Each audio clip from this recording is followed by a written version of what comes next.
دیارە ئەو دۆخەی کە ئەمڕۆ لە هەرێمی کوردستانە ئەیبینین کە یعنی سادەترین مافی سیاسی و ئابووری و کۆمەڵایەتی هاوڵاتیانی کوردستان بۆتە ئەوەی کە چاوەڕێ ئەکا ئایا مەعاش وەرئەگرێ یا وەرناگرێ کە بەداخەوانێ ئەمە هەمووی دەرەنجامە، یعنی هەموو ئەم کێشانەی کە ئەمڕۆ ئەیبینین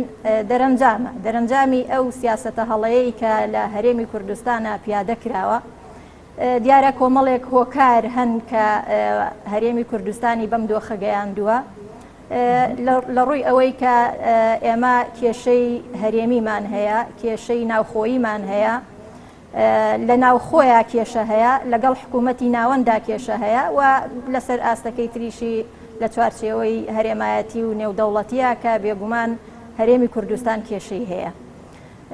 دیارە من ناچمە سەر ئەو بابەتانەی کە بێگومان کۆمەڵێک کێشەی گەورە هەن کە وەکو نەتەوەی کورد ڕوبەڕوومان بۆتەوە. ئەو کێشانە هەمووی حەقیقەت و ڕاستە کە لەسەر ئاستی باڵای هەرێمی و نێودەوڵەتی کورد نەهێڵراوە بە مافەکانی بگات، بەڵام لە ناوخۆیشە هەنگاوی تەندروست نەنراوە یاخود سیاسەتی تەندروست پیادە نەکراوە. یعنی کۆمەڵێک هەل هەبوون لە هەرێمی کوردستانەوە خات و بەهار کە هەنگاوی تەندروست و سیاسەتی تەندروست نەکراوە هەرێم یاخود حکومەتی فیدرال. بێگومان هەردوولە، بەڵام ئێمە لە هەرێمی کوردستانە ئەبێ باستی بەشەکەی خۆمان بکەین، چونکە ئەمە وەکو هینێکی سروشتیە، یعنی هەتاکو و مرۆڤەکان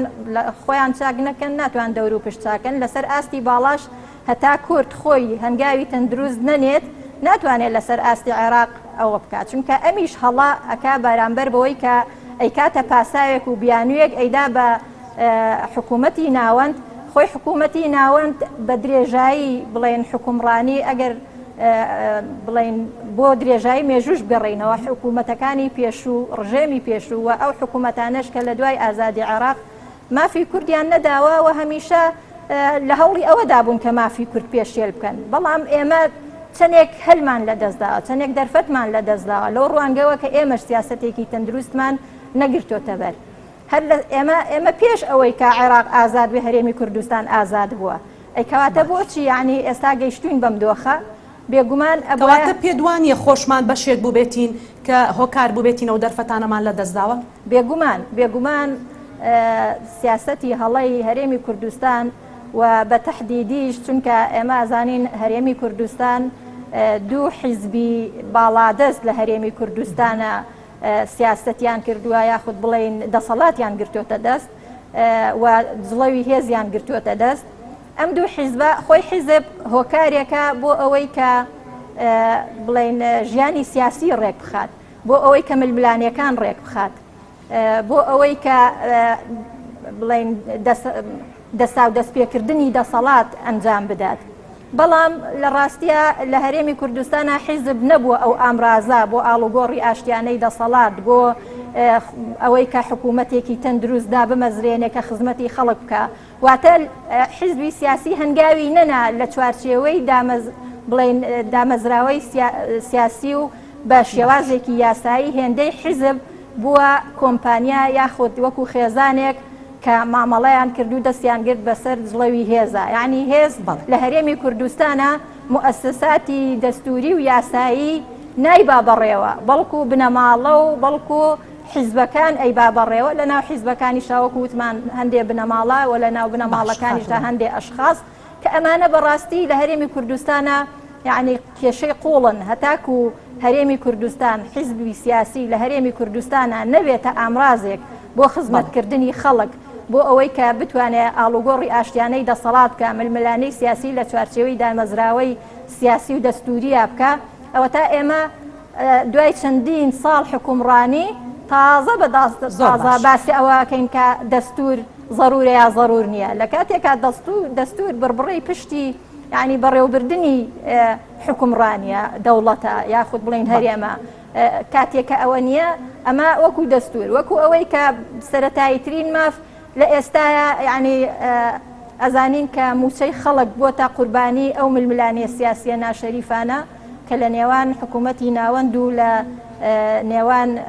بڵین هەرێما هەیە لەلایەک و لە هەرێمیشا لە نێوان دوو حیزبە هەیە هەموو خەڵکی کوردستان ئاگادارن ئەم جارە نەک لەسەر زمانی حیزبەکانی ئۆپۆزیسیۆن لەسەر زمانی خۆیان چۆن یەکتریان ئاشکرا کرد ئەوڵێ بوجەی مەرزەکان نانێرێ لە سلێمانیەوە و ئەویش ئەڵێ بوجەی نازانم پارەی نەود نانێرێ ینی کەواتە خاتوبار باەمە لێرەدا پرسیارەکەەوە بە لێسادا گەر لە کۆنگرە ڕۆژنامە نووسەکە دابینیت سەرۆکایەتی پەرلەمان دکتۆر ڕێواسفار سەرۆکی پەرلەمان باسی لەوە کرد کە دەڵێت ئێمە دەنێرین بە دوای حکومەتدا حکومەتی هەرێمدا شاندیان بێتە ناو پەرلەمان ڕوونکردنەوە لەسەر لێبڕینی موچە و قوتی خەڵک و موچەی فەرمانبەران بدات حکومەت نایەت جارێکی کەشت باسی لەمە کردوتی چەند جارێک نردومانە بە دوایانە کەنێن ئێمە چی بکەین پێ دوایە لەسەر ئەدای پەرلەمان کە خۆ دەندان پەرلەمانی پێشوو بووی چیت هەیە بۆچی حکومەت نایەتە پەرلەمان لە ڕاستیە بەداخەوە وەکوتم لەبەر ئەوەی کە مؤسساتە دامەزراوە یاسایەکانمان کە لە چوارچەوەی یاسایە ڕێکخراون یعنی نەبوونەتە ئەو دامەزراوەیە کە مەفروزە لەوێوانێ ژیانی خەڵک ڕێبخرێت دەسەڵاتەکان جیا بکرێتەوە شێوازێکی دامەزراوەی بە حکومڕانی بدرێت ئەمانە نەکراوە بۆیە هەیمەنەی حیزبە سیاسیەکان بەسەر دامەزراوەکانە زۆر زیاترە و دامەزراوەکان بە ئیعاز و بە بڵێن دەسەڵاتی ئەوان بەڕێوە ئەچێ بۆیە یعنی ئێستا دامەزراوەکان لە هەرێمی کوردستان بوونەتە شتێکی شکڵی پەرلەمانی کوردستان تەنها یعنی ئێستا لە ئێستاە بەداخەوە ئەڵێم ئەوە چەند خولی پەرلەمانە کە یەک بە دوای یەکە هاتووە مەکتەب سیاسیەکان بڕیار ئەدەن ئەیدەنە دەست ئەندام پەرلەمانەکانیان لە ناو پەرلەمانە ئەو شتەی کە خۆیان ئەیەوێت دەسەڵات ئەیەوێت حکوومەت ئەیەوێت یعنی خۆی ئەبێ پەرلەمان یاسا دەرکات و چاودێر بێ بەسەر حکوومەتەوانەیە کە بڵین ڕێکی بخا بەڵام پێچەوانە بۆتەوانێ ئێستا حکوومەت خۆی چی یاسایەکی ئەوێت چی ئەوێت هەنگاوێک بنێت بۆ ئەوەی شەرعێتی پێبات ئەی خاتە بەردەمی پەرلەمان ئیتر بەدەر لەوەی کە ئایا ئەم یاسایانە لە خزمەتی خەڵکە یا خزمەت بە هەرێمی کوردستانەکان نەخێر چەندێک ئەو یاسانە لە چوارچێوەیەکە داڕێژراوە کە خزمەت بەو دەسەڵاتە پێ دوایە لێرەدا سەرۆکایەتی پەرلەمان دەستەی سەرۆکایەتی پەرلەمان و پەرلەمان خاوەن بڕیاری خۆی نییە ئەوەی دەکرێت لە سەروی خۆیانەوەیە ئەوە حەقیقەتێکە یعنی گوێبیستی هەر ئێستا گوێبیستی سەرۆکی پەرلەمان بووین ئەویش هیوا ئەخوازێت یعنی وەکو من و تۆی هاوڵاتیە کە ئێستا لە ئێستاە وەکو هاوڵاتیەکی سادەی هەرێمی کوردستان کە چۆن هیوا ئەخوازێ ئەڵێ وابێ وابێ ئێدەی هیوا خواستن هی سەرۆکی پەرلەمان و هی سەرۆکی موسساتی باڵا نییە بەڵکو ئەبێ ئەو هەنگاوی کردارەکەی بنێت بێگومان ئەویش بەشێکە لە چوارچێوەی ئەو سیستمە سیاسی لە هەرێمی کوردستانە هەیە یعنی بێگومان سیستمی سیاسی بەگشتی چۆن بێت مؤسساتیش بەو شێوەیە ئەبێ ژیانی خەڵکیش بەو شێوەیە ئەبێ تاکەکانی ناو حیزبەکانیش بەو شێوەیە ئەبێ بۆیە ئەویش یعنی بۆتە بەشێک لەو